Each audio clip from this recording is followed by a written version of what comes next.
একদিন একটি নদীর ধারে স্বামীজি একাকী বেড়াচ্ছেন।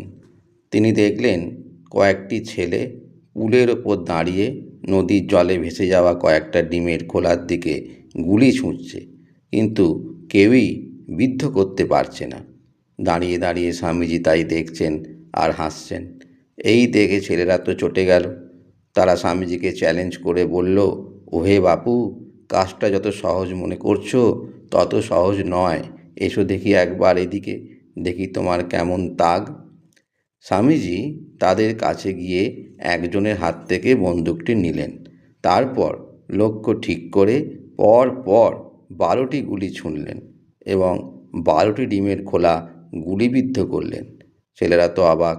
তারা ভাবল নিশ্চয়ই অনেক দিন ধরে অভ্যাস করেছে। কিন্তু স্বামীজি বললেন যে তিনি একজন ধর্মপ্রচারক মাত্র, তার সঙ্গে বন্দুকের কোনো সম্পর্ক নেই।